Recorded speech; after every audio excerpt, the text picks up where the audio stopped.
Good evening, everyone. So I am here tonight with the ThinkPad W541, and after a couple years of in storage, I thought I'd do a quick video of this computer running OpenIndiana on it. So real quick, I just want to apologize for all the lovely stuff in the background here and here. This is actually my grandfather's workbench, which is just kind of became a pile of stuff over a couple years. But anyways, without any further ado, let's power on the ThinkPad.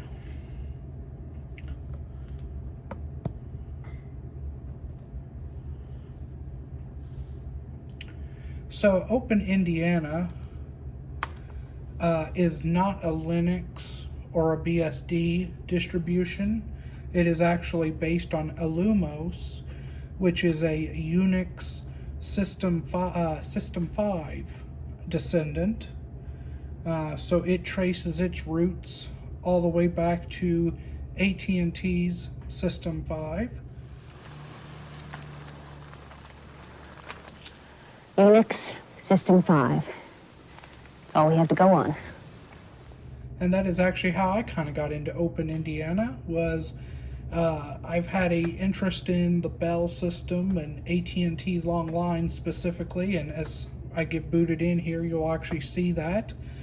And this was kind of the descendant of AT&T or the Bell systems Unix, which they continued developing well into the 80s. Specifically, Illumos is based on System 5 Revision 4. So we're logged in now, and you can see the AT&T Long Lines reference, the tower in the background, as well as Saul Bass's 1969 Bell System logo. So this is the desktop. Every Unix distribution that has a graphical user interface, Windows, Mac OS, they all pretty much have the same overall user interface. You have a desktop, you have panels here at the top and bottom, and up here you have menus. You have the applications menu, which has all your applications, your software, or at least most of the software.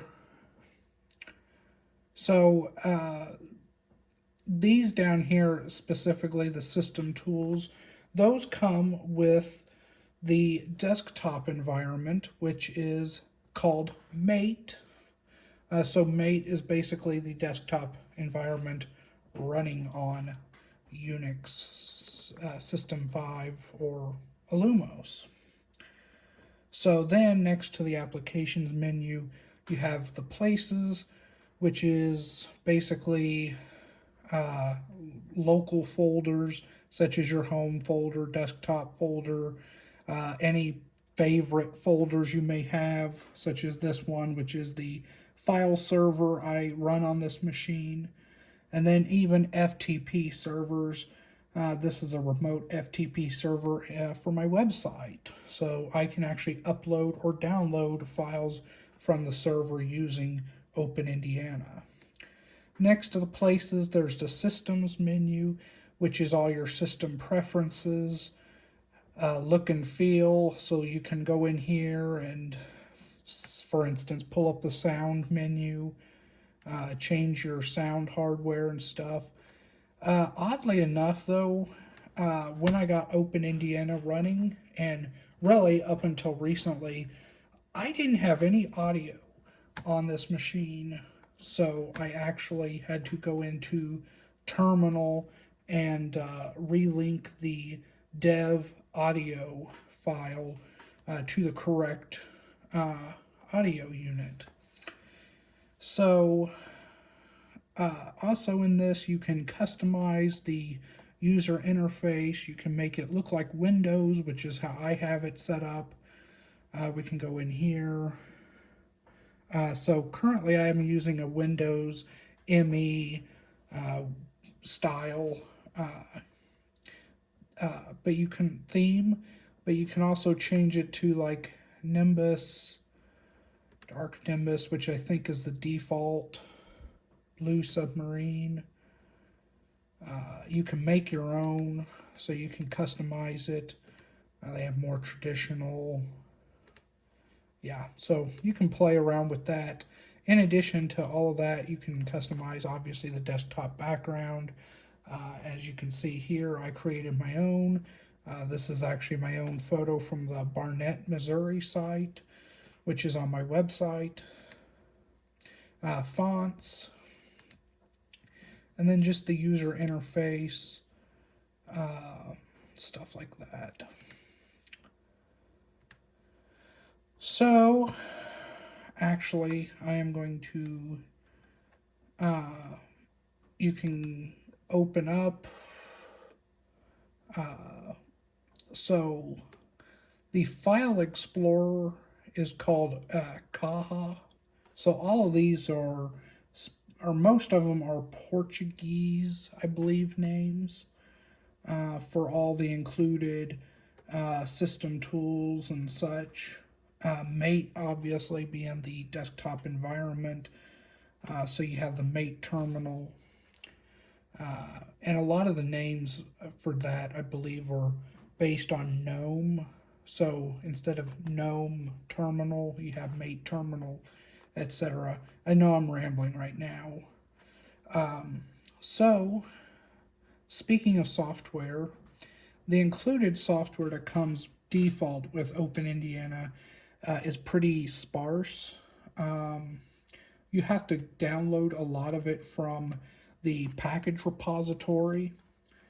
And if I actually go into that, so I'll pull up the internet. Firefox is actually one of the default browsers. It actually comes with OpenIndiana already installed. Same with Mozilla Thunderbird. So you get both Mozilla Thunderbird and Thunderbird and Mozilla Firefox. So if I go to the OpenIndiana website, and then package repositories, you can actually pull up the package repository where you can actually search for software.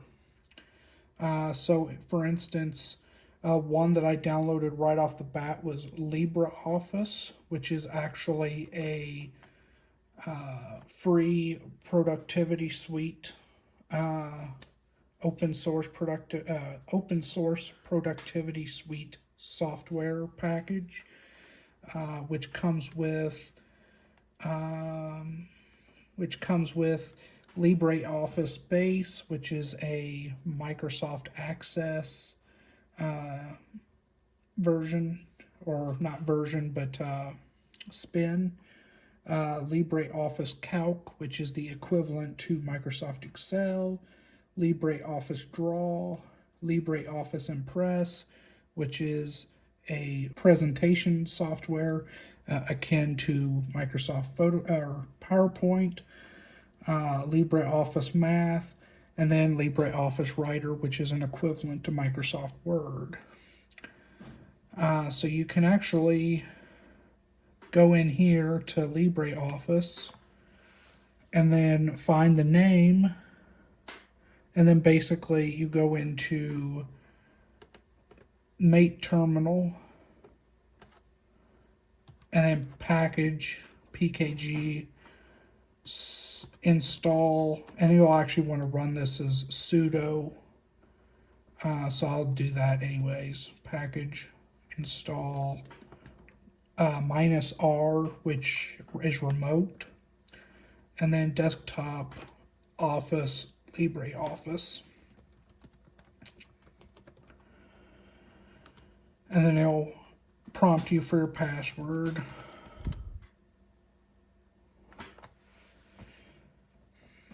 So this first package repository that I'm using, it actually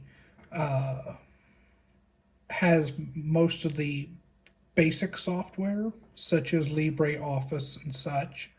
but not everything that I've installed will actually be found on the normal OpenIndiana package repository. If you scroll down, you'll see a second package repository listed, which is hipster-encumbered. And if you go in here, you'll find a lot more.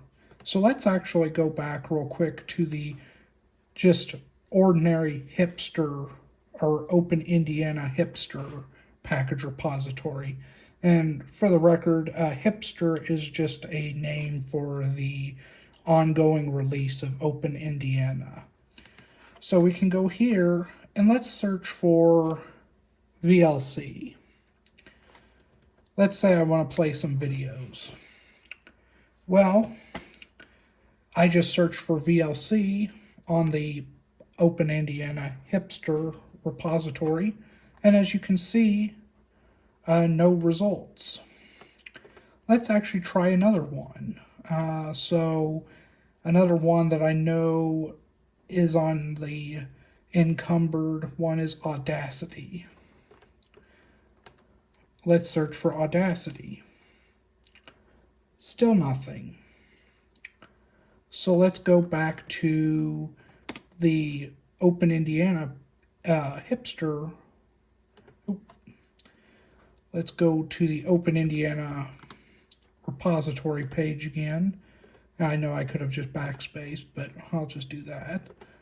Now let's search for VLC. So we're in the hipster-encumbered publisher or package repository. So let's search for VLC now. Bam, there it is.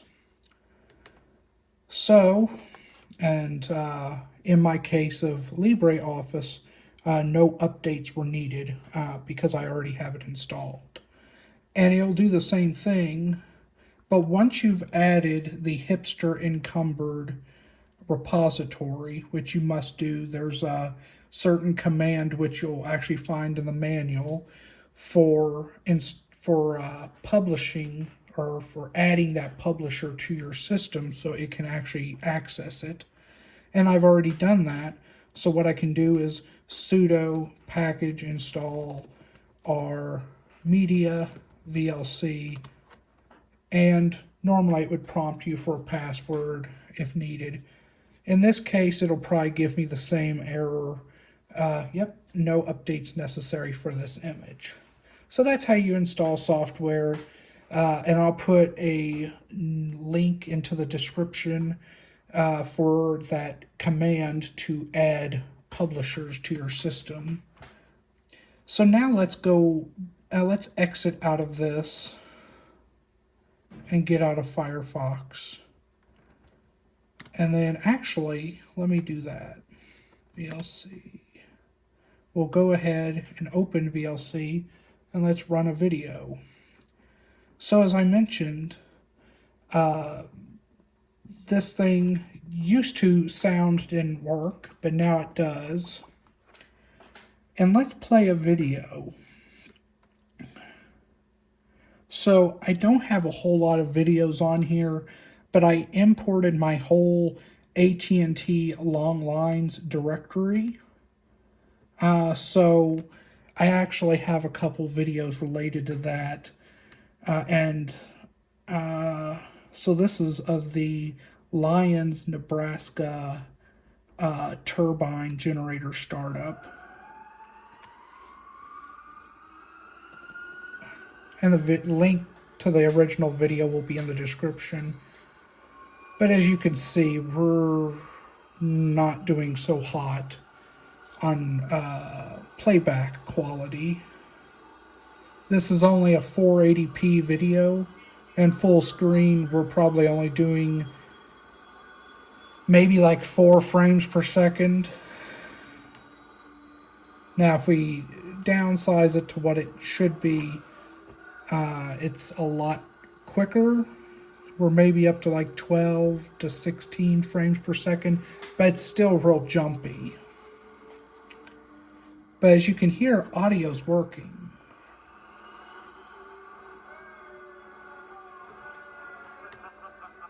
So actually, let me see if I can find it.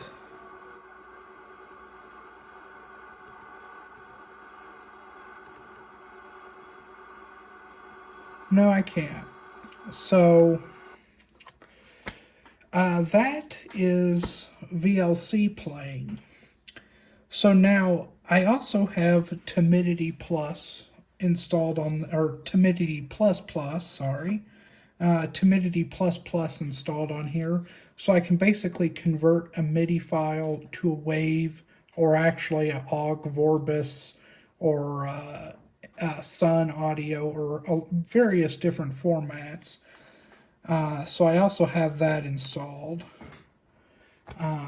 Obviously, it's really simple. You just use Timidity and commands. You can either play it right off, or you can actually play it to a file in one of those formats. But for some reason, ever since I fixed the audio, I still haven't been able to get any audio out. So let me go into my MIDI directory.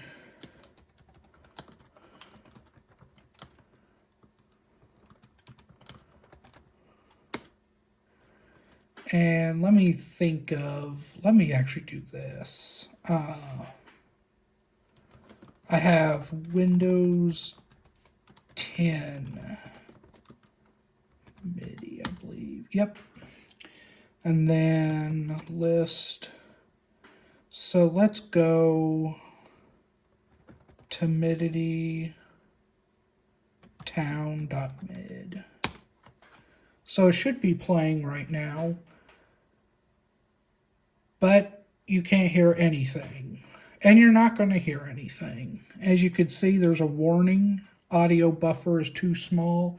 So what I think is happening is Timidity is basically still linked up to that incorrect audio driver, and therefore it's not playing. Unfortunately, I don't really know how to fix that at this point in time. It's probably a super simple fix, and I just don't know what it is. So actually, I'll exit out of that. But I have already converted these to WAV files. So if I do Timidity town.wav, it should play, I believe. Nope. There's also another way I can do this, though. I can do audio play town.wav.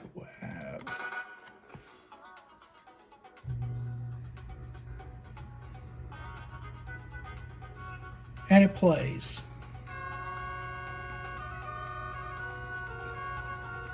And alternatively, I could actually open this up in VLC and play it that way. So as I mentioned, I also have Audacity on here. It's installed, but if I go to it, it never opens. So I don't know what's going on with Audacity, but it just does not open. Let's actually see something.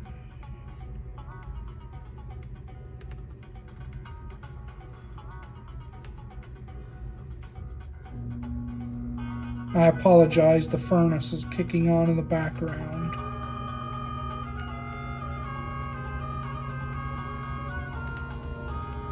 So we'll exit out of that. But if I do Audacity, it just says referenced symbol not found. So I haven't been able to get Audacity to work. But that is essentially OpenIndiana. I know that's a very, very brief overview of OpenIndiana, and I apologize for my bumbling, but I thought, hey, why not create a video of the old ThinkPad W541. And that's exactly what I did. So I hope you all enjoyed this video. And thanks for watching. And feel free to visit my blog where I sound more intelligent and don't sound like a bumbling idiot. Thanks. And why, yes, YouTube does indeed work in OpenIndiana.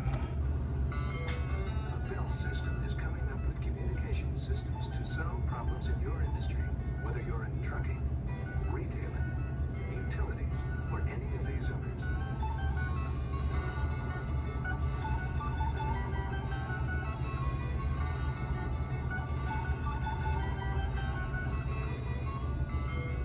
If you haven't talked systems with your problem-solving Bell account rep, your company's missing something.